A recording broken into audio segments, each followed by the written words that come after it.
Hey Roman. What's up, Doug?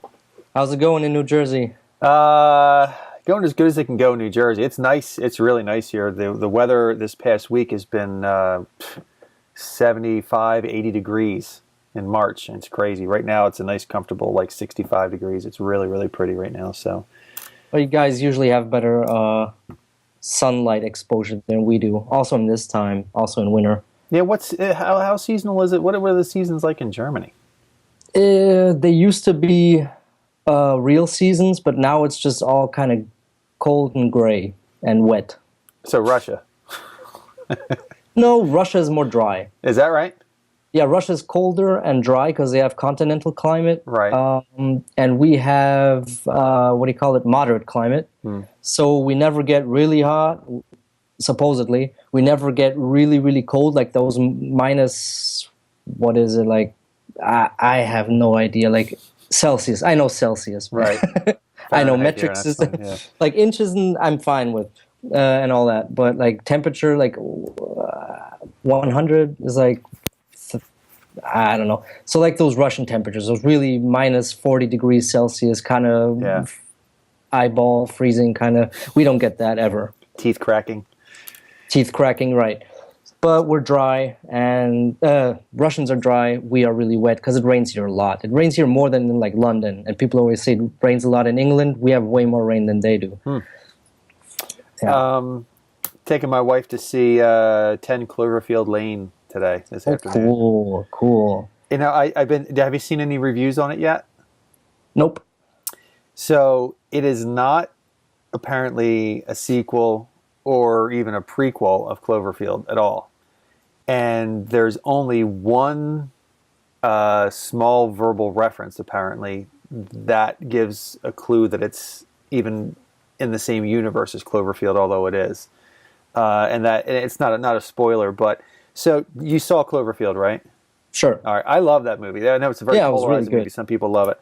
Do you know that thing at the very end when it goes back to that little extra little bit of footage and you see the thing coming out of the sky in the background? Did you? Okay. Yeah, yeah. What did you think that was?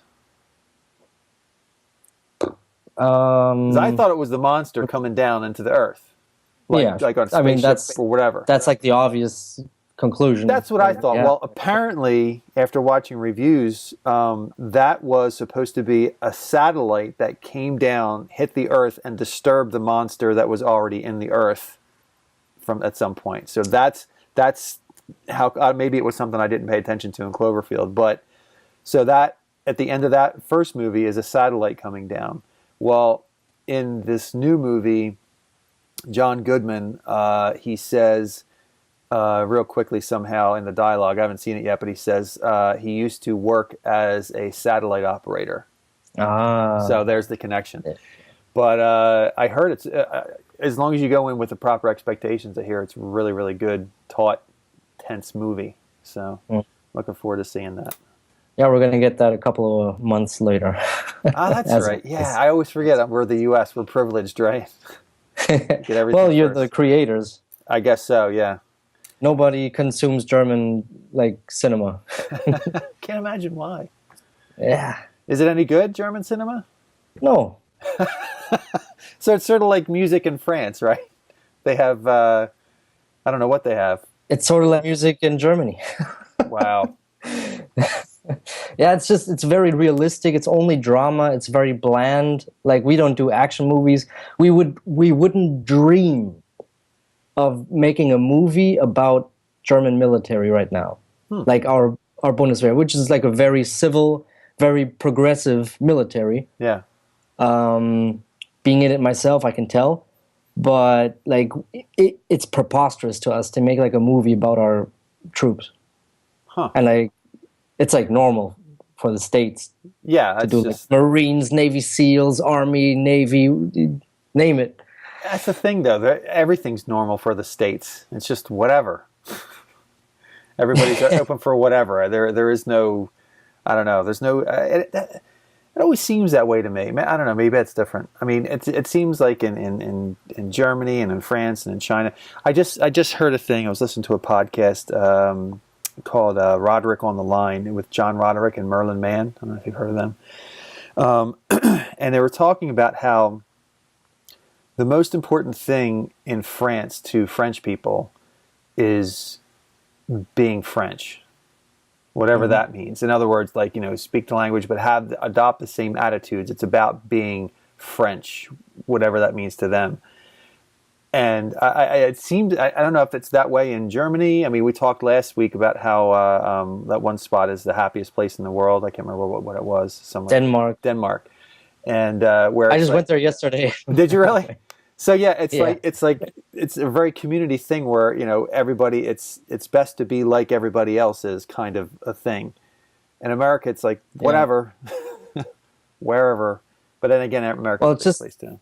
It's dealing with foreigners. We have a very small country with a large population. And so whereas in America, you can pretty much live your life in suburbia, just around white people, you are forced to confront people of other ethnicities. And then it just depends on if they are, I'll say the bad word, assimilated or, culturally adapted to the place they live.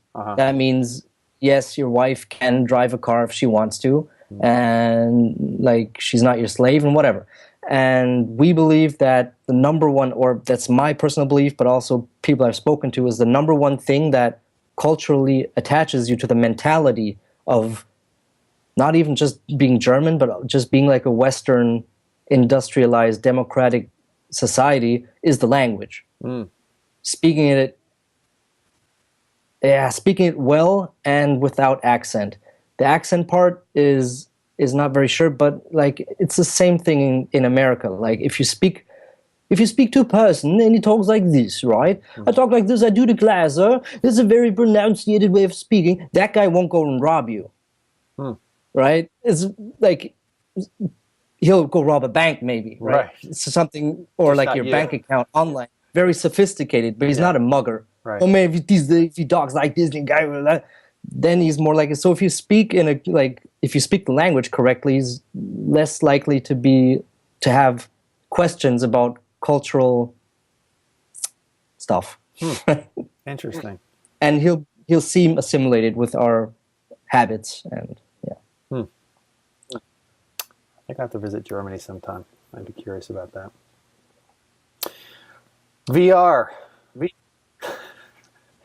Yeah, I mean, we've had VR since the what was that, Nintendo day, the Game Boy days, right? With the headache-inducing, nausea-inducing, what was that, VR boy, virtual reality boy? I don't know. Wasn't that the thing? I don't remember. You remember that thing? No. It was like in the 90s even. It was in the 90s, like this headset, you connect it to your Game Boy Advance, I think.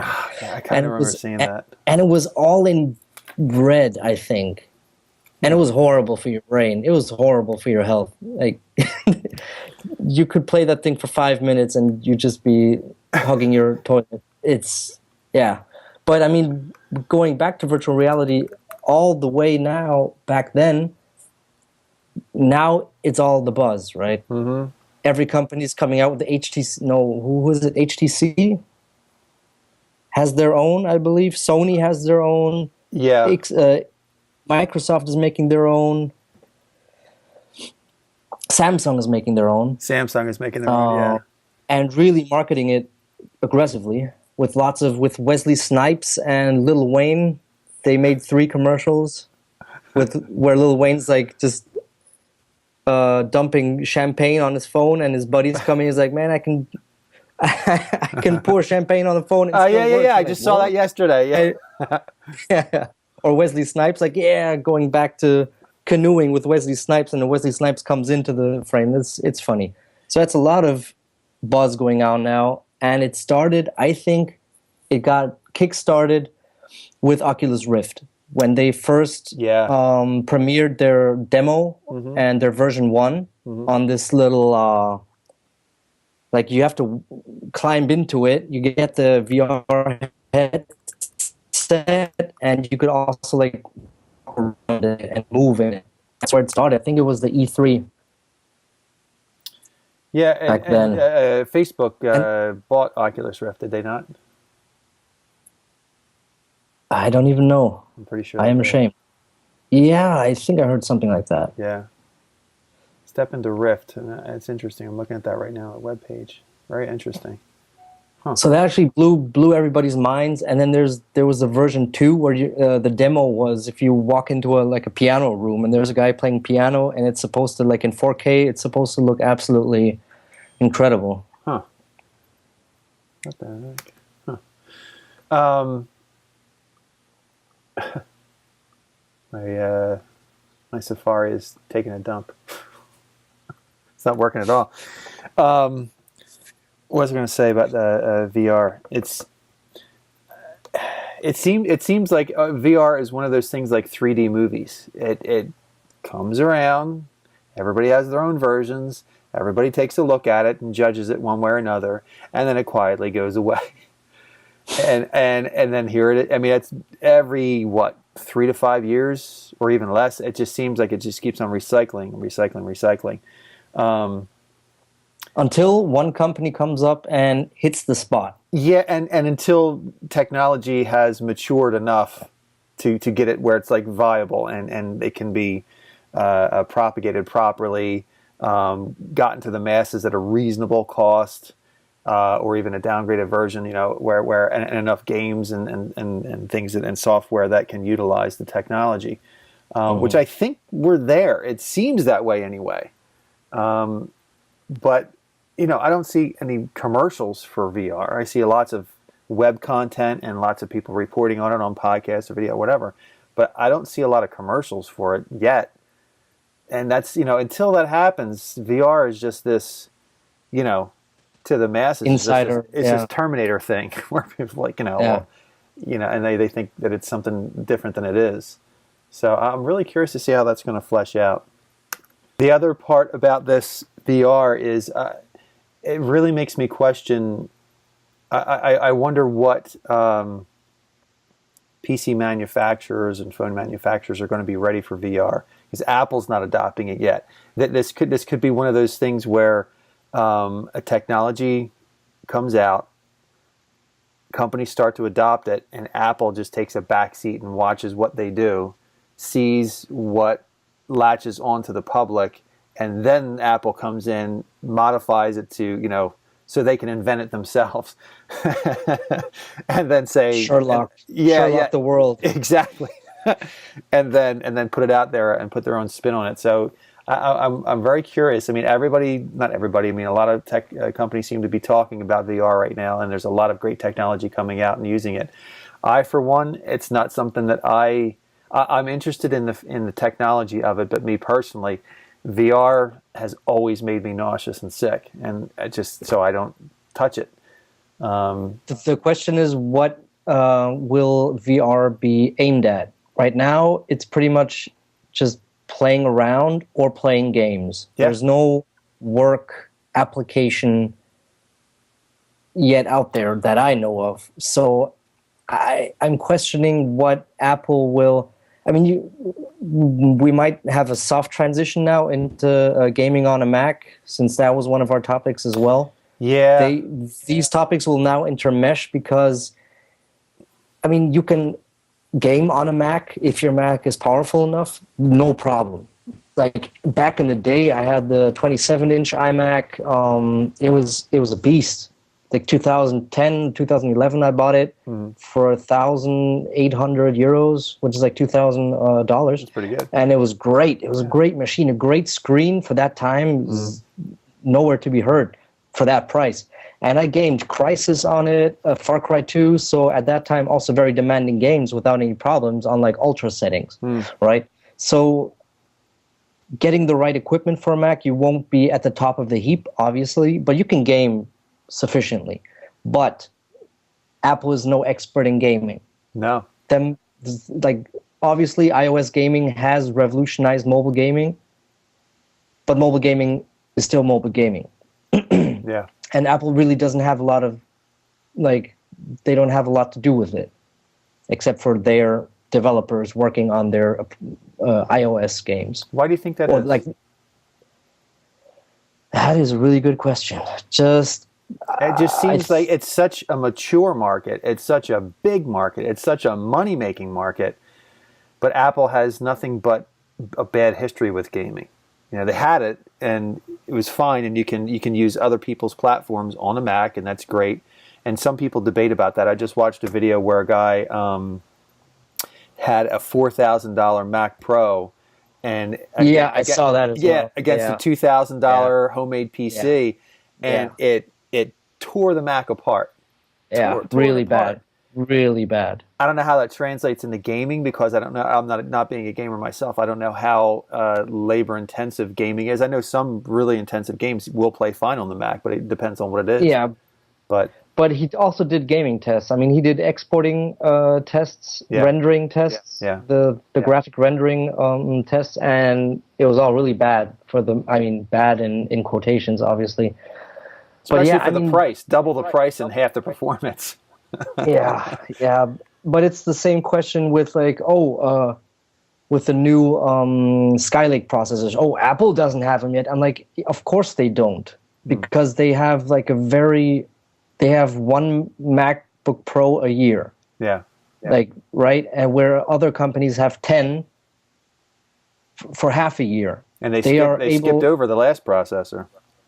yeah, Yep. and so it's hard for Apple to keep the latest hardware update on their Macs, but they know people who buy a Mac aren't going to game with it like a crazy person, like a professional gamer.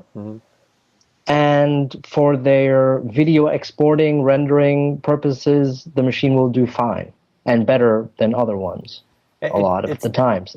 It seems to me that I'd love to be a fly on the wall, because it seems to me that Apple has a master plan of, here's what ultimately we want our demographic to be. And it seems like it's way more towards consumer and a segregated pro market, which is unfortunate, because the pros are what built Apple into what they are today. And now that they're there and they're so flush with cash, they have everything they need, they can do anything they want. It's just so much to the consumer, and the pro is sort of, last time the Mac Pro was updated was a couple of years now. Yeah. Right? 2013, if I'm not. Yeah, and their pro apps, they were dumbed down, and until enough people complained, then they brought back a couple of features. It just really seems like it's a shame. But I'm actually in exactly the bracket where I actually love the downgrading of Final Cut Pro. Yeah, I'm fine with it personally. It doesn't bother me. I did play around with Final Cut Pro. What was that called? Studios, or I don't even know anymore. Like the older version. Right. Yeah, it looks a lot like Adobe Premiere. It's very complicated. It's very professional. It had a very complicated layout. That is to say it in layman's terms. It did, and now it looks like iMovie.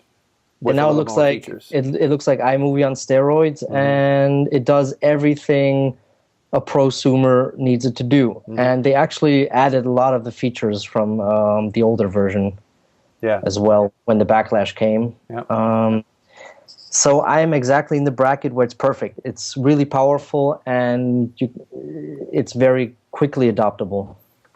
I agree. I mean, I'm not, but then again, I'm not a professional video editor, and I know that so many of them, really that's who complained about it when it changed, because they lost a lot of functionality. And Adobe does have a great ecosphere when it comes to video editing. They have After Effects, it's a huge, bombastic, powerful application with lots of plugins and mods where you can just have like basically Hollywood studio movie effects. You can do them yourself with a little tutorial and a lot of hours of work. And they integrate with each other perfectly. So you can just export your video from Premiere Pro into Adobe After Effects, edit it there, put it back there, and then put it into Lightroom, put it into here, put it in there, swap them around. That's really cool. I guess my question is like, when a company like that, there's a whole demographic. It's money on the table. There's so much money on the table. I think in the pro market, I'm thinking maybe Apple doesn't make. I mean, they could come out with a Mac Pro that completely buries any kind of homemade Mac or homemade PC, but it'd be so cost prohibitive. It'd probably be like $6,000 to $10,000. But then again, if they're real pros, that's okay, depending on what's in it. Apple has a system of demanding that people pay for their products, not depending on what it's actually worth, but what it is worth to you. Right. So what I mean by that is, we all know the expense of RAM, right? Mm-hmm. Especially with the new MacBook Pros, etc. You can upgrade it once and then it's in there. Mm-hmm. You can't upgrade it like in the old ones. Mm-hmm. What's it worth to you to have your laptop have double the RAM or more RAM, right? Mm-hmm. And you're like, okay, this is going to be my main laptop for cutting video, doing everything. I really want more RAM, or I need more RAM, and I can't add any, right? So they're like, okay, we'll bump up the price, because not only do they have to, they will. Mm-hmm. And because it's worth as much to them. It's like the same argument with an iPhone. This costs what was it, $214 to make? All the parts, just include manufacturing costs and everything. But what is it worth to you to have the world in your pocket? To me, it's worth a lot. Mm-hmm. To everyone, it's worth a lot. That's why you pay 3 times, 4 times the price it's actually just physically worth. Yeah. It's the same thing with the RAM.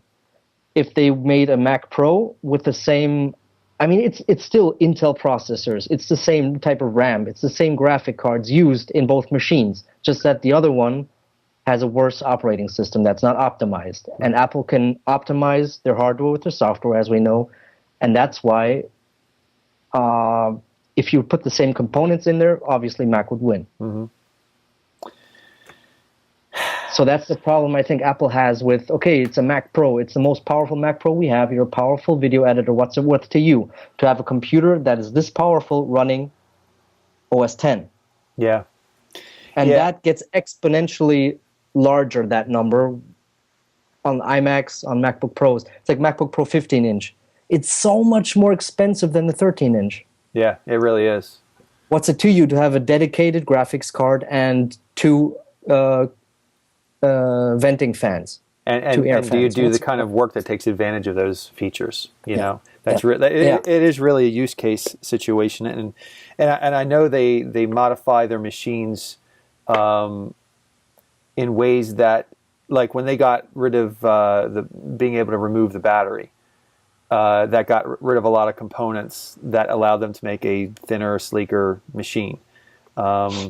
And that's the same with everything, with the RAM and so forth. So they're able to get a really thin and light machine, but at what expense? I don't know. I'm very, very curious. There's a lot of unanswered questions. I'm very curious to see what Apple's going to look like in 3 to 5 years, because they're making a lot of interesting choices. They're putting a lot of money and time and expense into the Apple Watch. So I'm really curious. Regarding Macs, the Intel is coming up with a new Optain SSD, and that might come to MacBooks. That excites me as an owner of a MacBook, and it says it's going to be 1,000 times faster. It says this innovative transistorless cross-point architecture creates a 3-dimensional checkerboard where memory cells sit at the intersection of word lines and bit lines, allowing the cells to be addressed individually. As a result, data can be written and read in small sizes, leading to faster and more efficient read-write processes. That last little half a sentence is the important part. Faster and more efficient read-write processes. That's everything.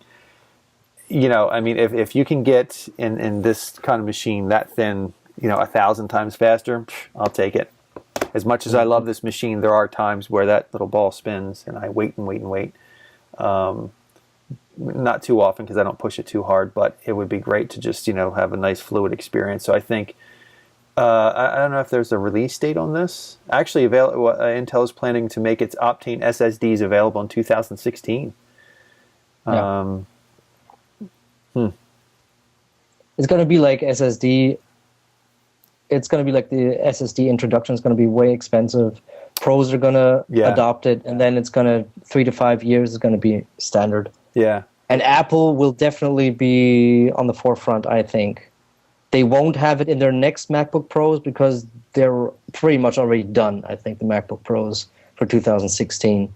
I mean, I don't think that the. I mean, I think they're going to have new processors this year. No, they're going to go Skylake, Skylake. definitely. It's just. I wonder if they're ever going to upgrade the RAM, like maybe to 32 gigs, like possibly. Right now it's 8 or 16, 8 standard or 16 upgradable to 16. I don't know. Anyway, I think 8 is really sufficient for even prosumers. Like, yeah, never had. I think that's seldomly the bottleneck.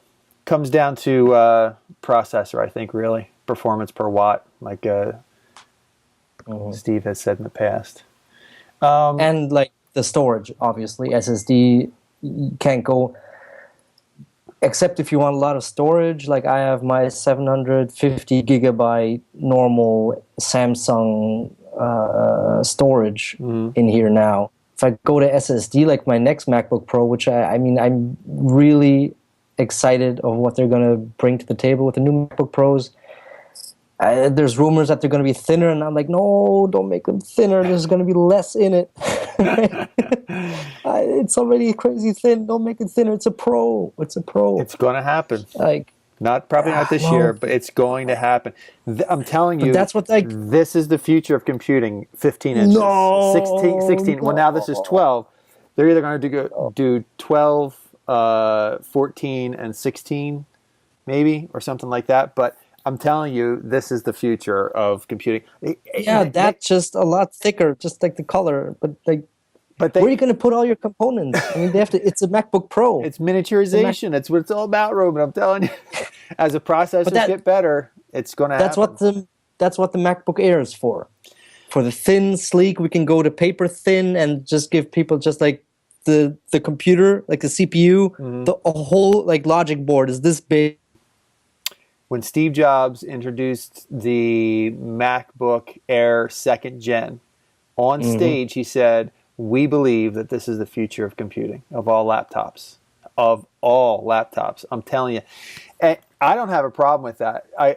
There was definitely something inside of me up until this year where I thought, well, if I got to have, power, it's got to be in a more substantial feeling, looking package. But if there's enough power in there, this is obviously not a production machine, but if there's enough power in it, I'm telling you, once you get used to it, you're fine. It's so much nicer. I mean, that's obviously the case. If you can make it as powerful as a MacBook Pro with it weighing less and being thinner, sure. Is it going to be the case? No. They're going to kind of, it has less CPU, but it's good for you because, I don't know, something, do less work. Great.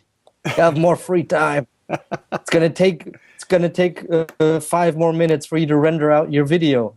That's 1 more cup of coffee. That's great for you. Yeah, but I think they're going to say, I mean, they're still going to market the MacBook Pro, and if they have a 15-inch one of these with a better processor, faster SSD, but it's that form factor and just as much power as you have now, would you agree to that? Fanless? You're really gonna export 4K or even like just full HD video, like 2 hours? That's the future. Without fans? It'll happen. It'll happen. Don't do that. That's going to happen. That is the trajectory they're on. That's what made this possible. I mean, you used to have the 15-inch MacBook Pro, and it was your desktop laptop, like your work machine, and also obviously on the road, just like having it working, whatever, right? Years ago, that's what I had, yes.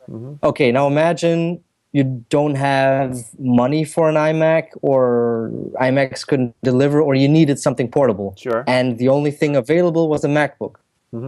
You would have gone to like a Windows laptop. Oh, no. Because it's just not possible. Yeah, right. But yeah, if it was a MacBook Pro, though, I guess we're just talking, I mean, if there was that much power in a form factor a little bit bigger than this, but just the same amount of power, I'm telling you, it's the future of all laptops. Get used to it, Roman. I mean, if the power is the same, I'm all there. If you can have a 2.9 gigahertz i5 in there, sure. Without fans, go for it. I think it'll take time, but maybe 2017, 2018, they're going to have two 15-inch versions or 16-inch versions of this thing. It's going to be crazy. Yeah, yeah. But for sure. that harkens back to what we were saying before. I hope that they continue to support their pro customers in a way that is satisfying to most pro customers. Maybe not the highest end, but the most pro customers. As long as they do that and they stick, then that'll be fine. But if they go the other way and they just make this exact machine but bigger, there's no point in it, really. Speaking of Apple, as if the people couldn't understand that or figure out already that we lean towards Apple here. There's no getting around it. Apple sent out their March announcements for the 21st for the Apple March event preview. I'm really worried about what they're going to have here. I'm really worried about it. Not worried, but it's gonna be a lot of wristbands. Oh my gosh! Grab Man. your popcorn. What is that whole let us loop you in thing? Did you see that? Yeah, it's a What is that? Milanese loop. Yeah, it's like A Milanese loop. It's one infinite loop. Maybe.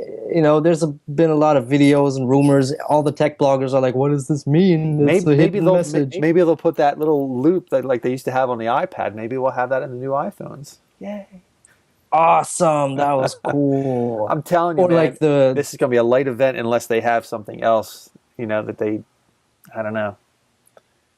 I mean, I don't know. I'm really. I don't know. I hope they have something more than is being reported in rumors right now. They have surprises at times. They do. Maybe they just got better at not letting any secrets out. I seriously doubt that.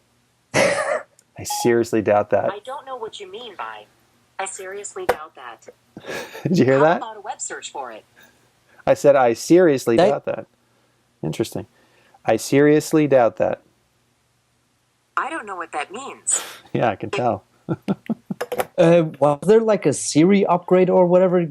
Because I have my iPhone in my car, right? And I use Siri if I want to play like an artist. I feel like listening to one artist right now, and I always said, play artist, whatever, X. And when she understood the name and it wasn't some obscure Scandinavian death metal band or whatever, she got it right.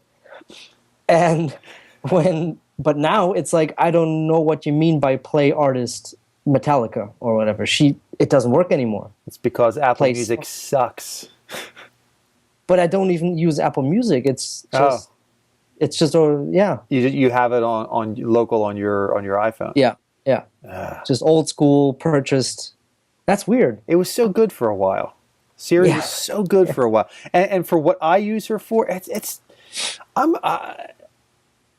I'm an interesting case with all this stuff. There's, I tell you, 80-90% of the stuff that is complained out there about Macs, about iPods, about iPhones, about watches, whatever.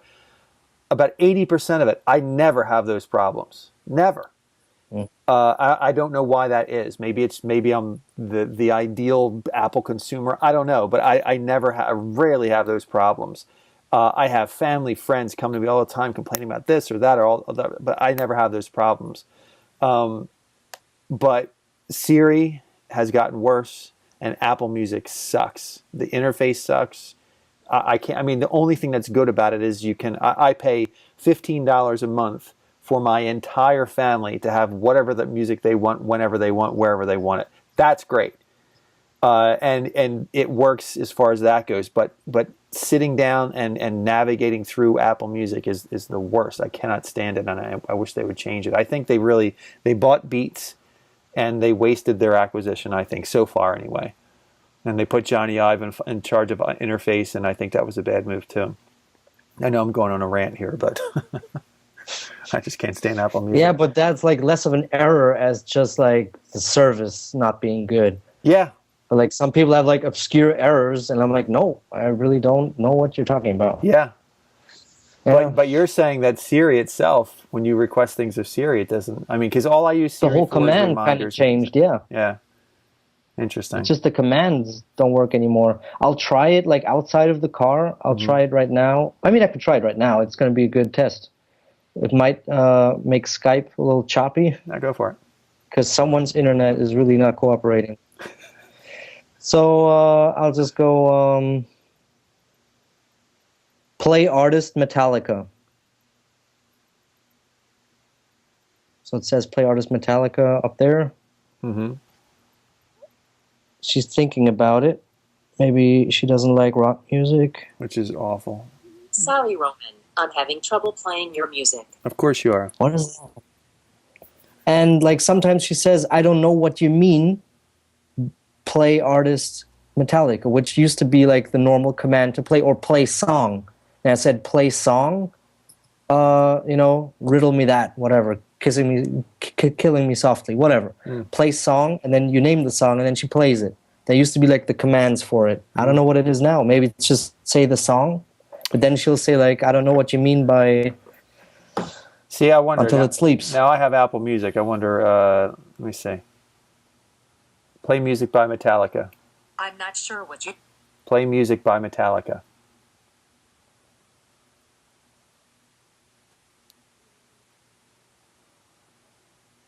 Here. Start it up. Of course, I don't want to listen to Metallica. Play music by Metallica.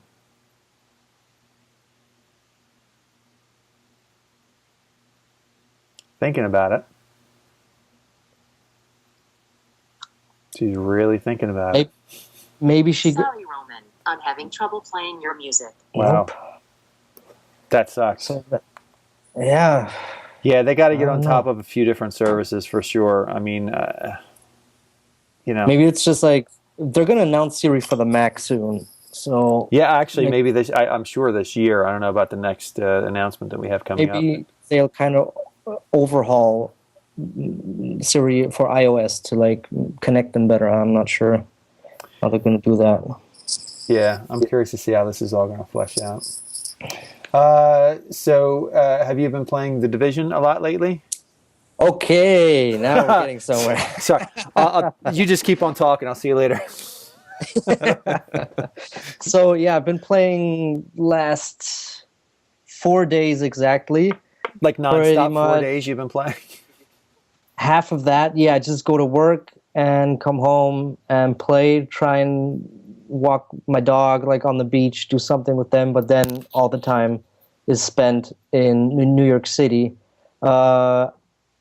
For you guys playing out there, I'm level 16 in the normal world, and I think level 8 in the dark zone.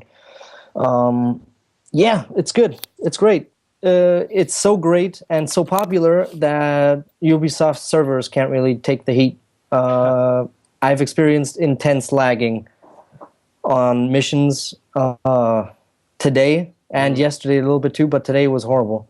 But yeah, it's not constant, so you can still run through the whole world, do 2-3 missions, and it'll be no problems. But then once you're throwing a grenade, he'll just have it in the air or whatever. Yeah, that's kind of bothersome. Other than that, it's really great. It's an extremely deep game. You have so many different stats that your equipment, your gloves, your knee pads, your guns, like your different magazine types, different scopes and whatever, they all have different stats. So you have player stats, you have weapon stats, you have mod stats. It's really, really deep. It's not complicated, it's just deep. So that means you can be able to customize and combine your equipment pretty much in infinite ways. That's what they said. And it has broken all of Ubisoft's sales records up to date, like as of now, for all their games, even like titles like Witcher 3 or Watch Dogs. Obviously, Witcher 3 being another game, but yeah, Ubisoft has done a lot of records. It has not beaten Destiny, though, yet, and not in the first the crucial 24-hour sales. They said millions of people have bought it, so that means 1.1 million people. Thanks to the 6.4 million agents who played the Division beta. Yeah. And the beta, I think, was also one of the most successful beta launches ever. But the Destiny still holds the global record for 24-hour sales. But doesn't really mean a lot. if in the end it's going to be more Division sales, it really doesn't mean what the first 24 hours are. If in the long run it sells more. But yeah, it's actually really fun. I thought the Dark Zone would be more of a just we're going to find you and kill you type game where just 5 friends team up and just kill everything, but it's actually not. They have a good system in there because most MMOs are just like you go into the player versus player section and just get killed on sight. Just you see another player, shoot him, just start shooting magazines at him. It's not the case. It's like when you start damaging a player, you'll get marked as rogue. You'll be like red, you'll be seen on the maps from the people, and you'll have like a bounty on your head. So they know, for others know whether to beware of you or not. And yeah, and once they kill you, they'll get like really great rewards.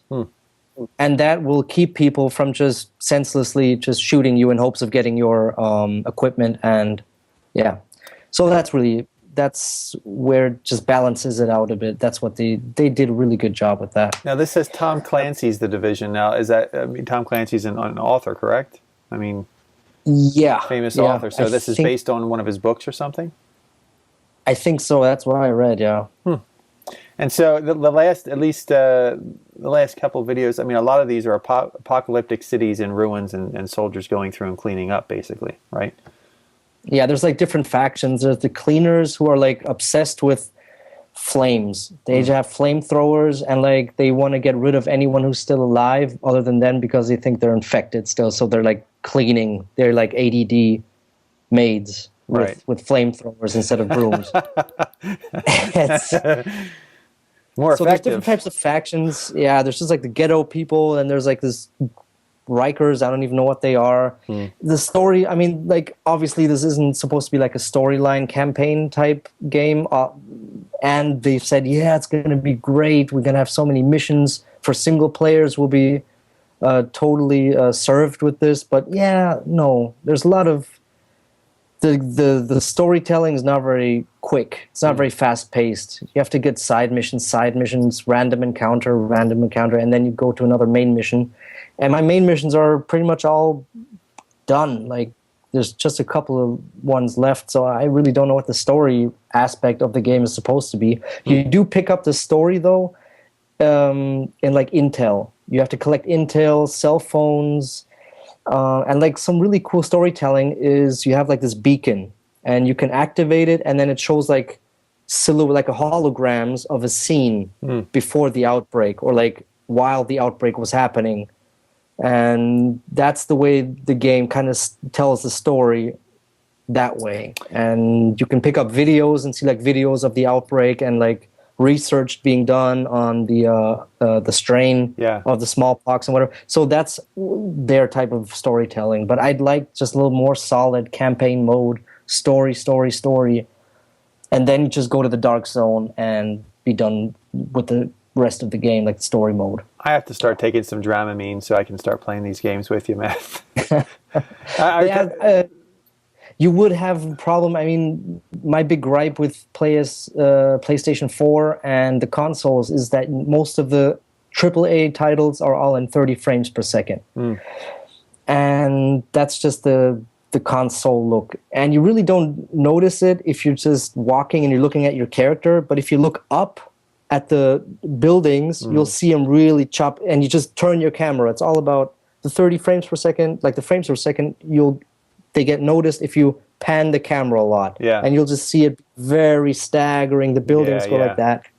But everything around your character is fluid. So I would have liked this being 60 frames. Obviously, on the computer with the right hardware, you'll make it work with 60 frames per second. And you can see some footage on that on YouTube. And it does look a lot better. Is it a game breaker? No, it's not. Are you going to be... for people who are... Go ahead. For people like you who are like sensitive to like the motion sickness, visual effects, they actually have a disclaimer every time you boot up the game of like people dying, whatever. It's like it's horrible. It's horrible what they say. Like you can have like foam coming out of your mouth and just uncontrollable movement. Like the Homer thing in I Japan. used to pay. I used to pay good money to feel like that, Roman, back in the day. Let me tell you. Yeah, like great, sign me up. So, are you going to be uploading a review video soon this week?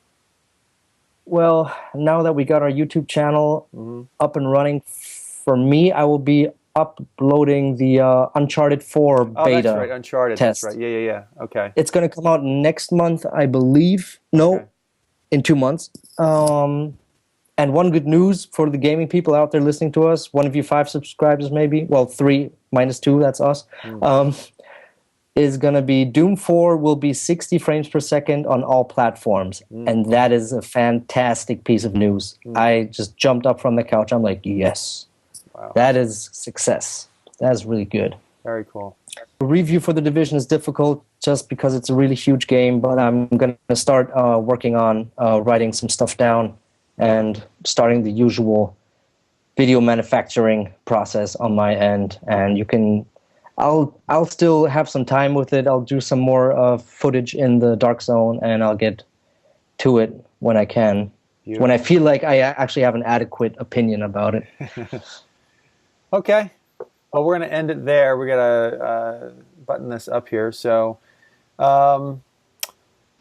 everybody who's watching this, subscribe, share, go to techoutloud.com. There's plenty of content there, more than that we even have here. This is a weekly type of thing. Techoutloud.com has a daily thing, and we're going to be putting this audio out on a podcast as well. So there's going to be lots of different ways to find this content. So please share it with friends, subscribe, like, dislike, and onward and up there to bigger and better things. Right, Roman?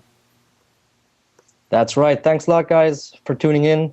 Just keep with us. Put a tab on your browser for us. We'll be here with more content. We're just getting this started up, and we're working on it to have new content. I hopefully daily. Might be even a possibility. So, all right, brother. Tell Germany I said hi. I will. Take care.